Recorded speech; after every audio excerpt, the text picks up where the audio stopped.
পুনরায় তোমরা আবার আল্লাহর কাছে ফিরে যাবে, আবার আল্লাহ তোমাদের সৃষ্টি করবে, পৃথিবী ধ্বংস হবে।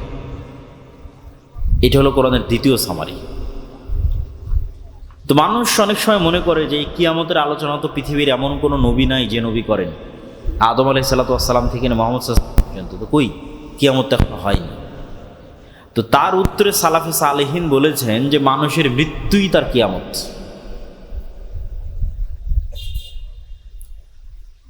তাহলে পৃথিবী থেকে যত মানুষ মৃত্যুবরণ করে চলে গেছে এই সমস্ত মানুষের কিয়ামত হয়েছে না হয়নি? এদের কিয়ামত হয়ে গেছে। তাহলে আমি এবং আপনি কিয়ামতের অপেক্ষা করব, কখন কিয়ামত হবে? কই হয় না তো, আপনি মরলেই তো আপনার কিয়ামত। হ্যাঁ, পুরো পৃথিবী ব্যাপী আসমান, নক্ষত্র, গ্রহ, সূর্য সব ধ্বংস হয়ে যাবে, এ কথা ঠিক। এটার নির্ধারিত কোনো দিন আল্লাহ সুবহানাহু তাআলা মুহাম্মদ সাল্লাল্লাহু আলাইহি ওয়াসাল্লামকেও জানাননি, ফেরেশতারাও জানে না। স্বয়ং যিনি বাঁশিতে ফু দিবেন ইসরাফিল, তিনিও জানেন না যে কত তারিখে কয়টার সময় ফু দিতে হবে। তাহলে বসে থাকতো, দাঁড়িয়ে থাকতো না যে ঠিক আছে ওই দিন আসুক, যেই দিন ওই দিন আসবে সেই দিন দাঁড়াবো, দাঁড়িয়ে ফু দিব। ও তো 24 ঘন্টা কান খাড়া করে দাঁড়িয়ে আছে যে না কখন আল্লাহ বলে যে এখন পৃথিবী ধ্বংস। ও নিজেও জানে না কখন ধ্বংস, কিন্তু ধ্বংস হবে। তো পৃথিবী ধ্বংসের পূর্ব মুহূর্তে পৃথিবীর সবচেয়ে বড় ভয়ঙ্কর ফিতনা দেখা দেবে। এইরকম ফিতনা আর অতীতে কখনো আসেনি। না আদম আলাইহিস সালামের ফিতনা, না ওই যে গাছের নিকটে যেতে নিষেধ করা হলো সেই ফিতনা, না আদম আলাইহিস সালামের 2 সন্তান হাবিল কাবিল একজন মেয়ের প্রেমে পড়ে হত্যাকাণ্ড সংঘটিত করলো সেই ফিতনা, না নূহ আলাইহিস সালামের কওমের শিরকের ফিতনা, না লূত আলাইহিস সালামের কওমের জেনার ফিতনা। পৃথিবীতে এরকম ভয়ঙ্কর ফিতনা আর কোনোদিন অতিক্রম করেনি, যে ফিতনা কিয়ামতের পূর্ব মুহূর্তে আসবে। রাসূলুল্লাহ সাল্লাল্লাহু আলাইহি ওয়াসাল্লাম বলছেন যে আমি তোমাদেরকে কিয়ামতের পূর্ব মুহূর্ত সম্পর্কে যা বলছি, পৃথিবী ধ্বংস হতে যদি একদিনও বাকি থাকে তবু এগুলো ঘটবে। যে আগামীকাল পৃথিবী ধ্বংস হবে, কই এখনো তো দাজ্জাল আসেনি, এখনো ইয়াজুজ মাজুজ আসেনি, অথচ কালকে পৃথিবী ধ্বংস হচ্ছে। তাহলে সময়কে থামিয়ে দেওয়া হবে, তবু এগুলো ঘটবে। আমি যা বলছি সময়কে থামিয়ে দিয়ে হলো এগুলো ঘটনা হবে।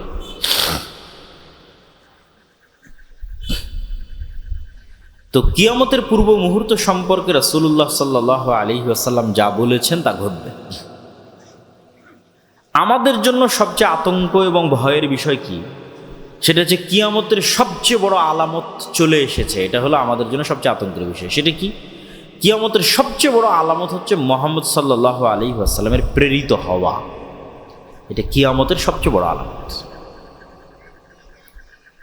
কেননা মুহাম্মদ সাল্লাল্লাহু আলাইহি ওয়াসাল্লামের পূর্বে যত নবী গেছে প্রত্যেকের পরে অপেক্ষা হয়েছে পরের নবীর।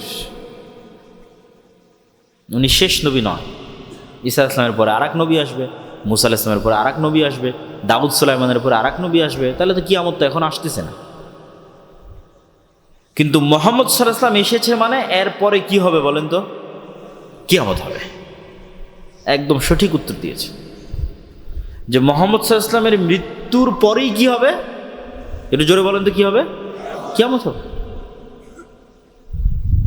তাহলে মুহাম্মদ সাল্লাল্লাহু আলাইহি ওয়াসাল্লামের মৃত্যু ইটসেলফ কিয়ামতের সবচেয়ে বড় আলামতগুলোর একটা। মুহাম্মদ সাল্লাল্লাহু আলাইহি ওয়াসাল্লামের মৃত্যুর পরেই কিয়ামত হবে, 5 দিন পরে হোক, 1 দিন পরে হোক, 1000 বছর পরে হোক, 5000 বছর পরে হোক, কিন্তু মুহাম্মদ সাল্লাল্লাহু আলাইহি ওয়াসাল্লামের মৃত্যুর পরেই কিয়ামত হবে। তাহলে মুহাম্মদ সাল্লাল্লাহু আলাইহি ওয়াসাল্লামের পৃথিবীতে আগমন এবং পৃথিবী থেকে মুহাম্মদ সাল্লাল্লাহু আলাইহি ওয়াসাল্লামের বিদায়, এটা কিয়ামতের অনেক বড় একটা আলামত। এই আলামতি পার হওয়া হয়ে গেছে 1400 বছর। দাজ্জাল পৃথিবীতে যে কোনো মুহূর্তে বের হয়ে যেতে পারে, এটার প্রমাণ কি? স্বয়ং রাসূল সাল্লাল্লাহু আলাইহি ওয়াসাল্লামের জীবদ্দশাতে ইবনে সাইয়াদ নামে একজন ব্যক্তি, শেখ আব্দুর রাজ্জাক বিন ইউসুফের মরণ একদিন আসবেই বইয়ে বিস্তারিত আলোচনা করা আছে। ইবনে সাইয়াদ নামে একজন ব্যক্তি, সে ইহুদি, তাকে সাহাবীরা সন্দেহ করলো যে দাজ্জাল। তো আল্লাহর নবী উড়িয়ে দিলেন না যে না এ দাজ্জাল নয়, তাহলে আল্লাহর নবীও আশঙ্কা করতেন যে তার জীবদ্দশাতেও দাজ্জাল চলে আসতে পারে। ওমর রাদিয়াল্লাহু তাআলা আনহু যখন তাকে হত্যা করতে চাইলেন, তখন রাসূল সাল্লাল্লাহু আলাইহি ওয়াসাল্লাম বললেন, এ যদি দাজ্জাল না হয় তো নিরপরাধ মানুষকে হত্যা কেন করবা? আর এ যদি দাজ্জাল হয় তাহলে তাকদীরের লিখন হচ্ছে একে হত্যা করবে। ঈসা আলাইহিস সালাম তুমি তো নাও। কিন্তু উনি তো সহজ ভাষায় বলতে পারতেন, আরে ওমর এ দাজ্জাল নয়, কি দরকার একে হত্যা করে, দাজ্জাল নয়, এটা বলেন। মানে এ যদি দাজ্জাল না হয় নিরপরাধ মানুষকে কেন হত্যা করবা?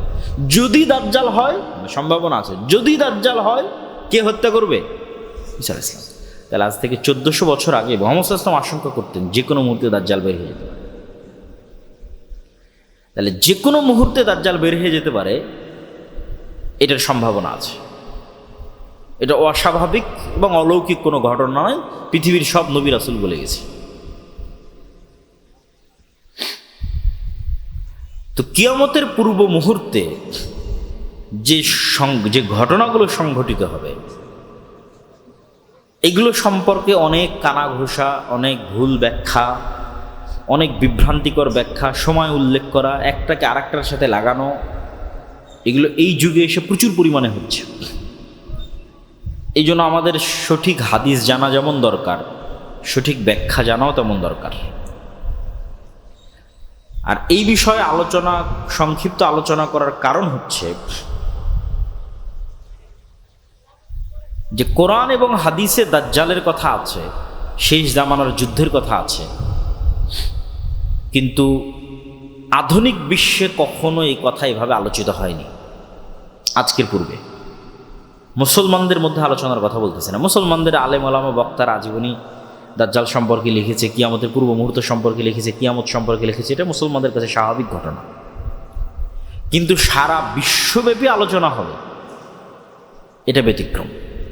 এটা আমার জানা নাই, হিস্ট্রি ঘেটে দেখতে হবে যে হালাকুখা চেঙ্গিস খানের সময় সারা পৃথিবীব্যাপী আলোচনা হতো কিনা এরকম, অথবা আরও অন্য কোনো সময় সারা পৃথিবীব্যাপী এরকম আলোচনা হতো কিনা হিস্ট্রিতে, ইতিহাসে, মুহাম্মদ সাল্লাল্লাহু আলাইহি ওয়াসাল্লাম মৃত্যুর পর, এটা ইতিহাস ঘেটে দেখতে হবে। কিন্তু এখন এই নিকট 100, 200, 300 বছরের মধ্যে সারা পৃথিবীব্যাপী আজকাল পরশু যেভাবে দাজ্জাল সম্পর্কে ব্যাপক আলোচনা হচ্ছে, কিয়ামতের পূর্ব মুহূর্তের যুদ্ধ সম্পর্কে ব্যাপক আলোচনা হচ্ছে, এটা আগে কখনো হয়নি। এই আলোচনা আমি আপনি করছি না, এই আলোচনা আজকে যারা পৃথিবী শাসন করছে তারা করছে। এটা হলো সবচেয়ে ব্যতিক্রম। আজকে পৃথিবী কারা শাসন করছে আমরা জানি খুব ভালোভাবে, পাশ্চাত্য সভ্যতা। তো আমেরিকার সেনাবাহিনীর 200-র অধিক সৈন্য সাক্ষী দিয়েছে, বিস্তারিত বাংলাদেশের প্রথম আলোতে রিপোর্ট হয়েছে যে আমেরিকা ইসরায়েল ইরান যুদ্ধ দাজ্জাল তত্ত্বে মোড়ানো, হেডিং এবং ডিটেইলস, ওখানে অনেক ডকুমেন্টস তুলে ধরা আছে এগুলোর উপর। এমনি ইন্টারন্যাশনালি তো অনেক জায়গায় আলোচনা হচ্ছে। তো আমেরিকার 200-র অধিক সৈন্য সাক্ষী দিয়েছে যে তাদেরকে মোটিভেট করা হচ্ছে এই যুদ্ধের জন্য, এটা বলে যে এটা বাইবেলে প্রতিশ্রুত শেষ জামানার যুদ্ধ আমরা শুরু করছি। বাইবেলে শেষ জামানার যুদ্ধকে বলা আছে আরমাগেড্ডন। এটা ইসরায়েলের একটা পাহাড়ের নামে নামকরণ করা। আমরা সেই শেষ জামানার যুদ্ধ শুরু করছি, এই মর্মে আমেরিকার সেনাবাহিনীরা সাক্ষ্য দিচ্ছে। কেন শেষ জামানার যুদ্ধ শুরু করতেছে? খ্রিস্টানদের মধ্যে একদল খ্রিস্টান আছে, জায়নিস্ট খ্রিস্টান, ইভ্যাঞ্জেলিক্যাল খ্রিস্টিয়ান। দেখেন, খ্রিস্টান এবং ইহুদিদের মধ্যে যে শত্রুতা, এটা আমাদের চেয়ে বেশি। স্পেনে মুসলমানেরা ইহুদিদের আশ্রয় দিয়েছে, আর খ্রিস্টানেরা ধরে ধরে ইহুদিদের হত্যা করত। কেন শত্রুতা বেশি? আপনি চিন্তা করেন যে কোনো একটা জাতি আমাদের নবী মুহাম্মদ সাল্লাল্লাহু আলাইহি ওয়াসাল্লামকে হত্যা করেছে, আমি বিশ্বাস করি ও আমার নবীকে হত্যা করেছে, সে বিশ্বাস করে ওর নবী অবৈধ, মানে জারদ সন্তান, নাউজুবিল্লাহি মিন যালিক। তাহলে ওদের মধ্যে কি পরিমাণ শত্রুতা হতে পারে? খ্রিস্টানেরা বিশ্বাস করে ইহুদিরা আমাদের নবীকে হত্যা করেছে, আর ইহুদিরা বিশ্বাস করে মারিয়াম আলাইহিসসালাম ব্যভিচারিণী, আর তার সন্তান ঈসা আলাইহিসসালাম জারদ সন্তান, নাউযুবিল্লাহি মিন যালিক। তাহলে আমাদের সাথে তাদের শত্রুতা হবে না ইহুদি খ্রিস্টানদের ওদের মধ্যে বেশি শত্রুতা হবে? ওদের মধ্যে বেশি শত্রুতা। সেখানে আজকে তারা এরকম বন্ধু হয়ে গেল, এটা তো অসম্ভব। পৃথিবীর ইতিহাসে কোনোদিন হয়নি, এখনকার পূর্বে পৃথিবীর ইতিহাসে কোনোদিন হয়নি। হিটলার 60 লক্ষ ইহুদিকে হত্যা করেছে, হিটলার খ্রিস্টান। তো এটা হওয়ার পিছনে যেই বিশ্লেষণগুলো তুলে ধরা হচ্ছে, সেই বিশ্লেষণ হচ্ছে বাইবেলের প্রতিশ্রুতি অনুযায়ী ঈসা আলাইহিসসালাম পুনরায় পৃথিবীতে আসবে, তথা খ্রিস্টানদের বিশ্বাস অনুযায়ী ঈসা আলাইহিসসালাম পুনরায় পৃথিবীতে আসবেন, মারা গেছেন কিন্তু আবার আল্লাহ তাকে পাঠাবেন। আর মুসলমানদের বিশ্বাস অনুযায়ী তিনি মারাই যাননি, তাকে জীবিত অবস্থায় উঠানো হয়েছে, তিনি আবার পৃথিবীতে আসবেন। সমস্যা হচ্ছে খ্রিস্টানরা বিশ্বাস করে যে ঈসা আলাইহিসসালাম তখনই পৃথিবীতে আসবেন যখন ইহুদিদের মাসিহা আসবে। আমাদের মাসিহা তখন আসবে যখন ইহুদিদের মাসিহা আসবে। তাহলে মাসিহা সবার, মুসলমানেরাও মাসিহের অপেক্ষায়, খ্রিস্টানেরাও মাসিহের অপেক্ষায়, ইহুদিরাও মাসিহের অপেক্ষায়। তাহলে ইহুদিদের মাসিহকে, খ্রিস্টানদের মাসিহকে, মুসলমানদের মাসিহকে। মাসিহ মানে বিপদ থেকে উদ্ধারকারী। এই জন্য দাজ্জালের নামও মাসিহ দাজ্জাল, ঈসা আলাইহিসসালামের নামও ঈসা মাসিহ। তাহলে মাসিহ দাজ্জাল, ঈসা মাসিহ, দুইজনই মাসিহ, বিপদ থেকে উদ্ধারকারী। এখন খ্রিস্টানদের দাবি হচ্ছে যতক্ষণ ইহুদিদের মাসিহ না আসছে ততক্ষণ আমাদের মাসিহ আসবে না। ইহুদিদের মাসিহ হচ্ছে মাসিহ দাজ্জাল। তাহলে ইহুদিদের মাসিহ দাজ্জাল যতক্ষণ না আসবে ততক্ষণ খ্রিস্টানদের মাসিহ ঈসা মাসিহ পৃথিবীতে আসবে না। এবার তাহলে পরের পয়েন্টে চলে আসি, ইহুদিদের মাসিহ দাজ্জাল কখন আসবে? খ্রিস্টানদের বিশ্বাস হচ্ছে ততক্ষণ ইহুদিদের মাসিহ দাজ্জাল আসবে না যতক্ষণ না আমরা ইহুদিদেরকে জেরুজালেমে বসবাসের ব্যবস্থা না করে দিতে পারবো। পৃথিবীর সব ইহুদিদেরকে যেই দিন আমরা জেরুজালেমে বসবাসের ব্যবস্থা করে দিতে পারবো, ইহুদিরা যেই দিন মসজিদে আকসা ভেঙ্গে এখানে হাইকালে সুলাইমানির উপর থার্ড টেম্পল তৈরি করবে, সেই দিন মাসিহ দাজ্জাল আসবে। আর যখন মাসিহ দাজ্জাল আসবে তখন আমাদের ঈসা মাসিহ আসবে। অতএব ইহুদিদের সাথে আমাদের শত্রুতা থাকলেও ঈসা আলাইহিসসালামকে পুনরায় পৃথিবীতে নিয়ে আসার জন্য আমাদের ইহুদিদের সহযোগিতা করতে হবে, জেরুজালেমে ওদের একত্রিত করার জন্য। তাহলে সবার উদ্দেশ্য অতি দ্রুত দাজ্জালকে এবং ঈসা আলাইহিসসালামকে পৃথিবীতে নিয়ে আসা। যারা মোটামুটি ফ্রিল্যান্সিং করেন, পেপ্যালের সহকারী প্রতিষ্ঠাতা পিটার থিয়েল, উনি কিছুদিন পূর্বে ইতালির রাজধানী রোমে দাজ্জালের উপর সিরিজ আলোচনা করেছে, গোপন রুদ্ধদ্বার বৈঠকে। তারা দাজ্জালকে বলে এন্টিক্রাইস্ট, আমরা বলি দাজ্জাল, তারা বলে এন্টিক্রাইস্ট। এবং বর্তমান আমেরিকার যিনি প্রতিরক্ষা মন্ত্রী হেগসেথ, প্রতিরক্ষা মন্ত্রণালয়ের নাম চেঞ্জ করে দিয়েছে আমেরিকা, এটার নাম দিয়েছে যুদ্ধ মন্ত্রণালয়, যুদ্ধমন্ত্রী। তাহলে বর্তমান যিনি আমেরিকার যুদ্ধমন্ত্রী, তার আপনারা গুগলে সার্চ দিলে পাবেন, তার বাহুতে কাফের লেখা আছে আরবিতে, ও নিজে ট্যাটু করেছে। কাফের শব্দটা আরবিতে নিজে ট্যাটু করেছে তার শরীরে। যে কোনো মুসলমান দেখলে তো চমকে যাবে, আরে বাবা, রাসূল সাল্লাল্লাহু আলাইহি ওয়াসাল্লাম বলতো দাজ্জালের কপালে কাফের লেখা থাকে, কিন্তু মানুষ তার শরীরে কাফের লিখে রেখেছে। তো এখন পৃথিবীতে যে বিষয়গুলো নিয়ে আলোচনা হচ্ছে এবং যে ধরনের পরিবেশ পরিস্থিতি চলতেছে, এগুলো অ্যাবনর্মাল, অস্বাভাবিক। এবং এই অস্বাভাবিকত্ব ধীরে ধীরে হলেও সামনে বাড়বে, খুব দ্রুতও সামনে বাড়তে পারে।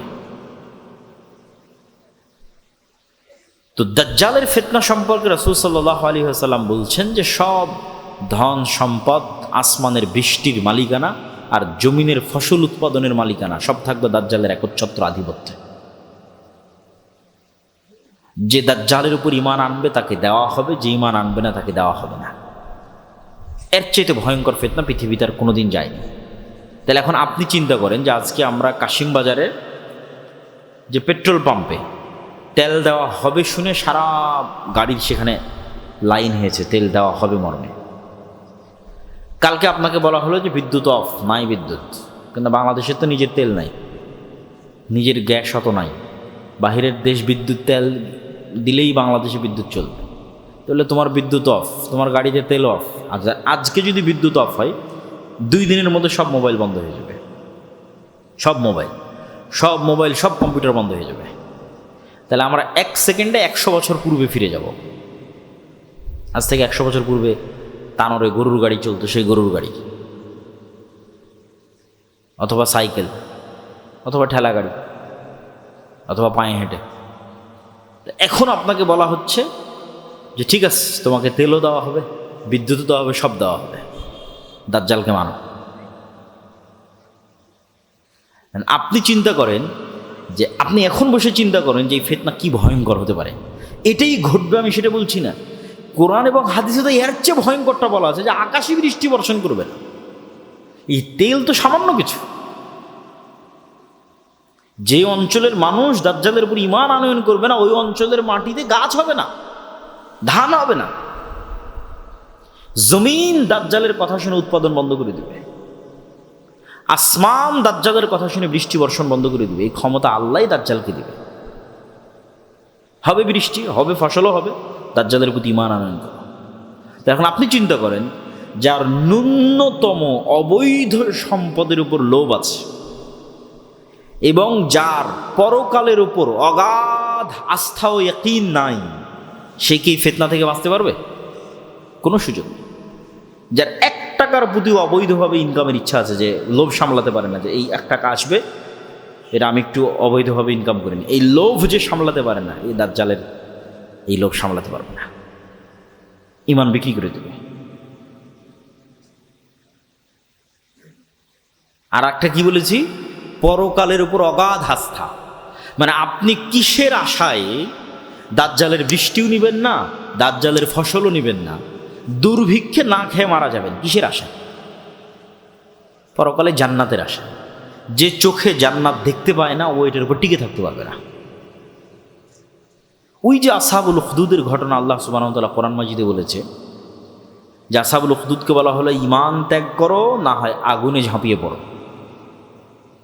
তো মা তার কোলের শিশু সহ আগুনের মধ্যে ঢুকে গেছে। আপনি বলেন এই মানুষগুলোর পক্ষে ওই আগুনে ঢোকা তখনই সম্ভব যখন ওই আগুনের মধ্যে ওরা জান্নাত দেখতে পেয়েছে।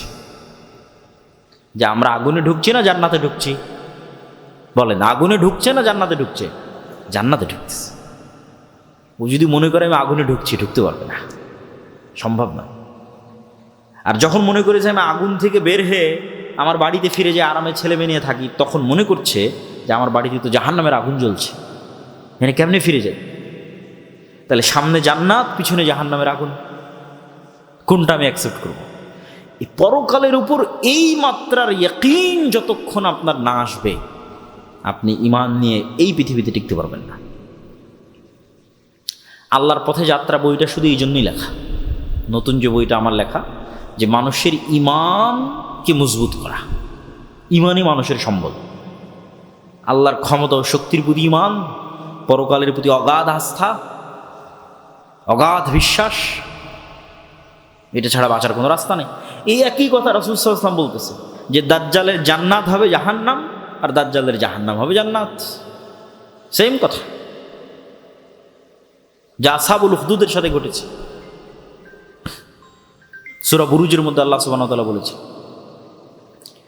তাহলে এই ফিতনার একটা আলামত অন্তত আপনি দেখতে পাচ্ছেন যে আপনার বাড়ি এবং ঘরে পৌঁছে গেছে। এটা বাড়তেও পারে, হয়তো ধীরে বাড়বে, নয় দ্রুত বাড়বে। তো কিয়ামতের পূর্ব মুহূর্তে রাসূলুল্লাহ সাল্লাল্লাহু আলাইহি ওয়াসাল্লাম বলছেন যে আমার এবং কিয়ামতের মধ্যে তোমরা কয়েকটা জিনিসকে গণনা করে রাখো। 1 নাম্বার আমার মৃত্যু, 2 নাম্বার মসজিদে আকসার বিজয়, 3 নাম্বার ভয়াবহ মহামারী, এখন কোন মহামারী এটা নিয়ে আলেমদের মধ্যে মতভেদ আছে। উমর রাদিয়াল্লাহু তাআলার জীবদ্দশাতে সিরিয়াতে একটা ভয়ঙ্কর মহামারী হয়েছে, কেউ কেউ বলেছে ওটা সেই মহামারী। আমরাও তো কয়েকদিন আগে দেখলাম করোনা মহামারী, আরও ভয়াবহ মহামারী আসতে পারে পৃথিবীতে। তারপর রাসূল সাল্লাল্লাহু আলাইহি ওয়াসাল্লাম বললেন এমন এক ফিতনা, যেই ফিতনা থেকে আরবের কোনো ঘর খালি থাকবে না। তো আলেম ওলামা ব্যাখ্যা করেছে এই ফিতনা হচ্ছে মোবাইল কম্পিউটার ইন্টারনেটের ফিতনা। তো মোবাইল কম্পিউটার ইন্টারনেটের ফিতনা তো সব ঘরে ঢুকেছে, খালি আরবের ঘরে ঢুকেছে? দক্ষিণ কোরিয়া, জাপান, আমেরিকা থেকে শুরু করে পৃথিবীর সব ঘরে ঢুকেছে। কিন্তু আল্লাহ নবী তো খাস করেছে এমন ফিতনা যেটা আরবের প্রত্যেক ঘরে ঢুকে, পৃথিবীর প্রত্যেক ঘরে নয়। তো কোরআন এবং হাদিসে বেশিরভাগ জায়গায় ফিতনা মানে মারামারি, গণ্ডগোল, হত্যা, এগুলোই উদ্দেশ্য। তাহলে এমন মারামারি, এমন গণ্ডগোল, এমন হত্যা এবং রাহাজানি আরব বিশ্বে তৈরি হবে, যেই হত্যা, যেই গণ্ডগোল, যেই মারামারিতে আরবের প্রত্যেকটা ঘর যুক্ত হয়ে যাবে, বিরত থাকতে পারবে না, মুক্ত থাকতে পারবে না। আর এক হাদিসে রাসূল সাল্লাল্লাহু আলাইহি ওয়াসাল্লাম বলছেন ফোরাত নদী থেকে স্বর্ণের পাহাড় বের হবে। এই স্বর্ণের পাহাড় নিয়ে এমন মারামারি হবে যে মারামারিতে পুরো আরব বিশ্বযুক্ত হয়ে যাবে। কারণ মানুষের কাছে মনে হয় আরে স্বর্ণের পাহাড় বের হওয়ার কি সম্ভব? আচ্ছা আপনি বলেন তো, আজ থেকে 500 বছর আগে মানুষের কি মনে হতো যে মাটির নিচ থেকে তেল বের হওয়া সম্ভব? মনে হতো নাকি? যে তেলে বিদ্যুৎ জ্বলবে এটিকে মানুষ কল্পনা করত? কখনো কল্পনা করত? মাটির নিচ থেকে তেল বের হচ্ছে, গ্যাস বের হচ্ছে, বিদ্যুৎ চলতেছে, তো কখন কি বের হয়ে যাবে এটা আপনি বলতে পারবেন না। অথবা যদি সোনাকে সোনার অর্থেই রাখি তবুও সম্ভব কেন? উদাহরণ দিলাম, যদি সোনাকে মূল্যবান অর্থে ধরি যে মূল্যবান কিছু বের হবে, মূল্যবান দামি বুঝাতে সোনা ব্যবহার হয়, অস্বাভাবিক কিছু না, স্বাভাবিক। তাহলে এখন অন্তত তেল সোনার চেয়েও দামি,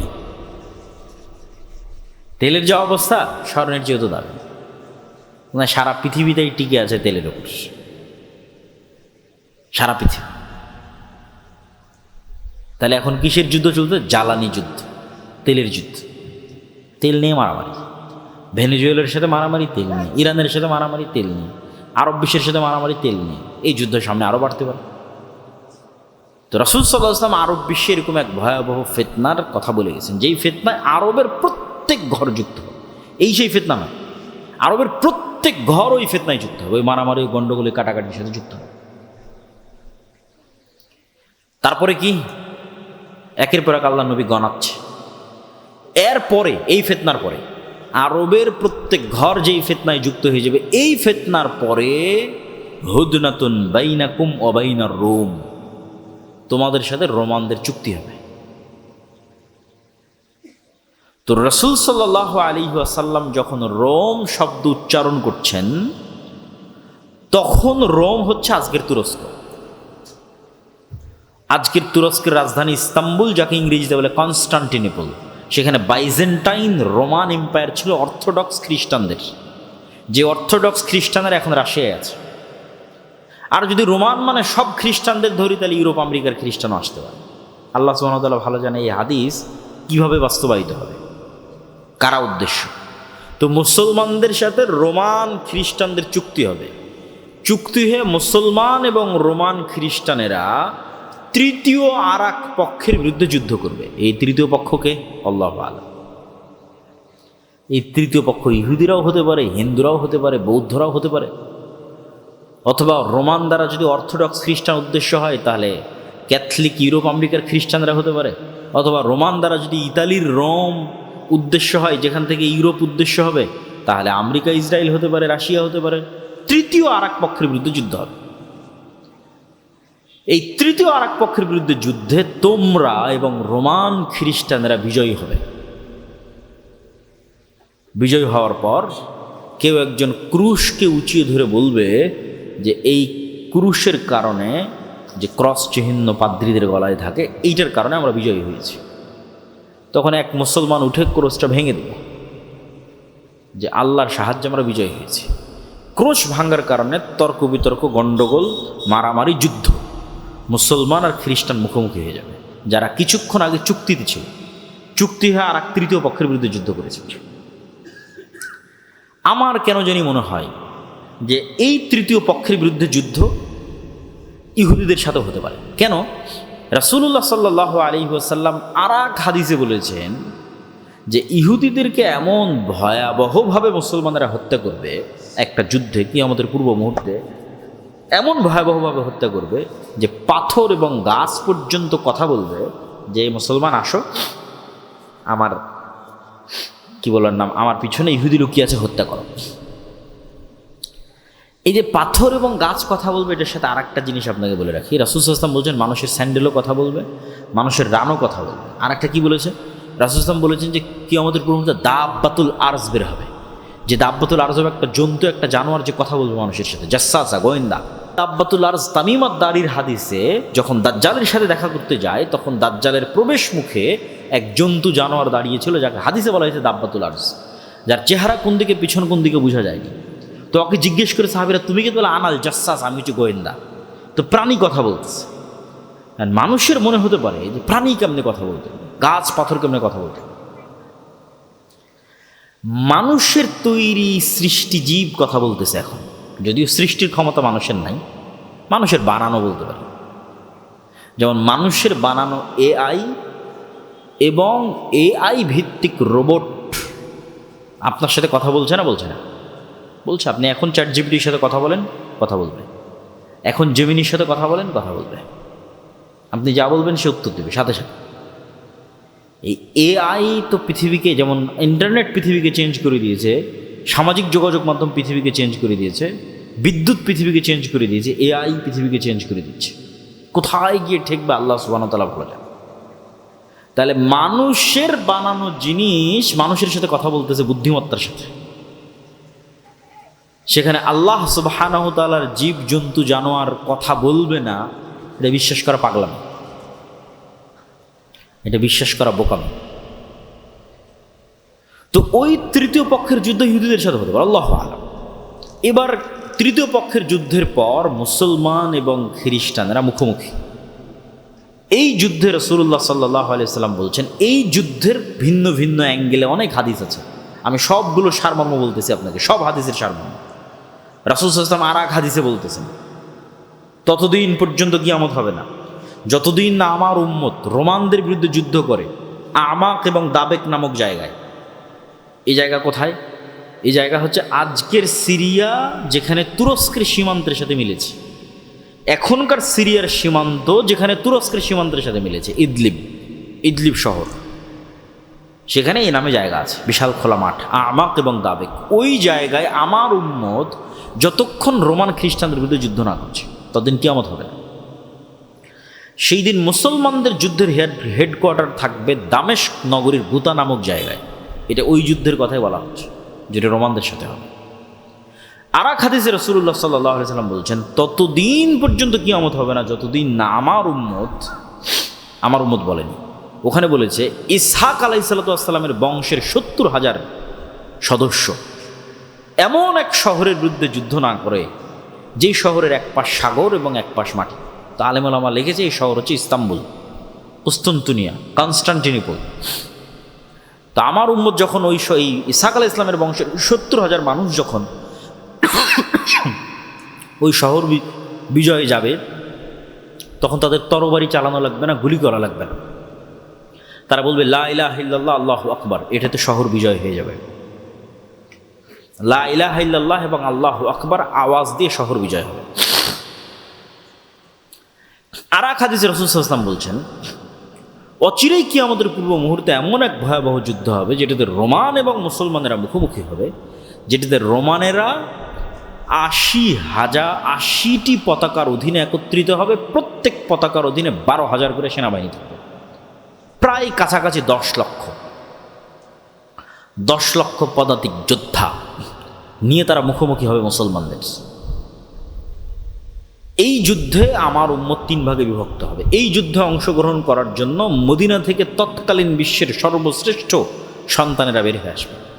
তৎকালীন বিশ্বের সবচেয়ে তাকওয়াবান, সবচেয়ে আল্লাহওয়ালা, সবচেয়ে পরহেজগার, সবচেয়ে পাকা মুমিন মুজাহিদ বের হয়ে আসবে মদিনা থেকে, যারা এই যুদ্ধে অংশগ্রহণ করবে।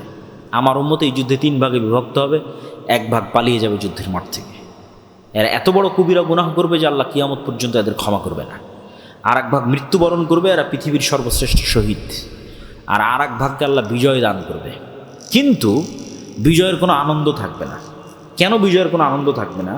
এক বংশে যদি 100 সদস্য থাকে, 99 জন মারা যাবে, একজন বেঁচে থাকবে। এগুলো ভিন্ন ভিন্ন হাদিস রাসূলুল্লাহ বলেছেন, একই যুদ্ধের কথা আমি একত্রিত করে বলতেছি। পাখি যদি 1 মাস আকাশে উড়ে লাশের সারি শেষ করতে পারবে না, লাশের দুর্গন্ধ শেষ করতে না পারার কারণে পাখি পড়ে মারা যাবে। লাশের দুর্গন্ধ শেষ, এত ব্যাপক হারে মানুষ মারা যাবে এই যুদ্ধে, মুসলমান এবং খ্রিস্টান উভয় পক্ষে। ফলত গনিমতের মালের কোনো আনন্দ থাকবে না। তারপর গনিমতের মাল বন্টন হবে, ওয়ারিস নেওয়ার থাকবে না। এই যুদ্ধ শেষে যখন মুসলমানেরা তাদের তরবারিকে জাইতুন গাছের সাথে ঝুলিয়ে, রাসূল সাল্লাল্লাহু আলাইহি ওয়াসাল্লামের আর এক হাদিসের বাক্য, জাইতুন গাছের সাথে ঝুলিয়ে যখন গনিমতের মাল বন্টন করবে, তখন অদৃশ্য থেকে আওয়াজ আসবে, দাজ্জাল তোমাদের বাড়ি ঘরে ঢুকে গেছে। কিন্তু এই সংবাদটা মিথ্যা হবে। কিন্তু এই সংবাদ শুনে মুজাহিদ বাহিনীর নেতা 10 জন অশ্বারোহীকে রওনা করবে খোঁজ নেওয়ার জন্য সত্যি দাজ্জাল বের হয়েছে কিনা। রাসূল সাল্লাল্লাহু আলাইহি ওয়াসাল্লাম বলছেন, ওই 10 জন অশ্বারোহীর নাম, ওদের বাপের নাম, ওদের ঘোড়ার রং, ওদের গায়ের রং আমি দেখতে পাচ্ছি, আমি বলে দিতে পারবো ওরা কারা। দাজ্জালের সংবাদের সত্য মিথ্যা খুঁজতে যখন মুজাহিদেরা যুদ্ধ থেকে দামেস্ক শহরে ফিরে আসবে, এবং ফজরের সালাত কিছু রিওয়ায়াতে ফজরের সালাত, কিছু রিওয়ায়াতে আসরের সালাত, ফজরের সালাতে যখন দাঁড়াবে, তখন এবার ঈসা আলাইহিস সালাতু ওয়াস সালাম আসমান থেকে 2 ফেরেশতার কাঁধে ভর দিয়ে নেমে আসবে। মানুষের কাছে মনে হয়, আরে আসমান থেকে নেমে আসে, এটা অলৌকিক গল্প শোনাচ্ছে, অবাস্তব গল্প শোনাচ্ছে।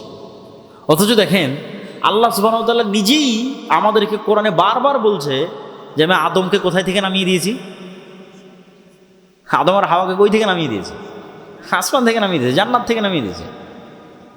আমি ইবলিসকে কই থেকে নামিয়ে দিয়েছি? আসমান থেকে নামিয়ে দিয়েছি। তাহলে আসমান থেকে নামা নতুন না পুরাতন? পুরাতন। আসমান থেকে নামা পুরাতন। তাহলে আমরা যেখানে আদম আলাইহিস সালাতু ওয়াস সালামের ক্ষেত্রে বিশ্বাস করছি যে তাকে আসমান থেকে নামিয়ে দেওয়া হয়েছে, জান্নাত থেকে নামিয়ে দেওয়া হয়েছে, তাহলে এটা আমাদের কাছে অস্বাভাবিক কেন মনে হয় যে ঈসা আলাইহিস সালাম আসমান থেকে নেমে আসবে? কিন্তু অস্বাভাবিক নয়, এই ঘটনা তো পৃথিবীতে আগেই ঘটেছে।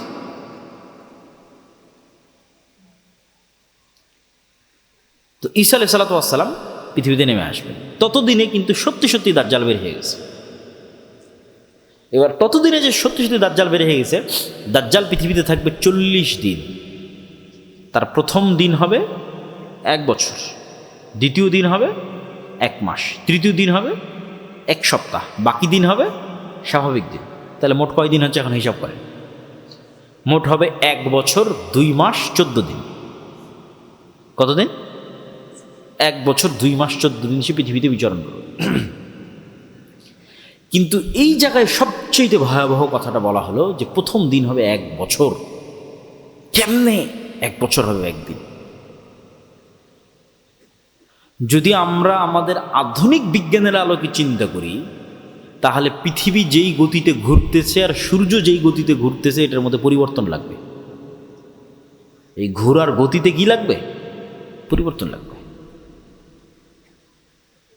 সূর্য আর পৃথিবীকে থেমে যেতে হবে, অথবা ধীর হতে হবে।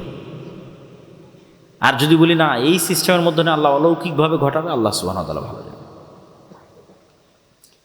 রাসূল সাল্লাল্লাহু আলাইহি ওয়াসাল্লাম জিজ্ঞেস করলেন, আল্লাহ নবী, দাজ্জালের গতি কেমন হবে?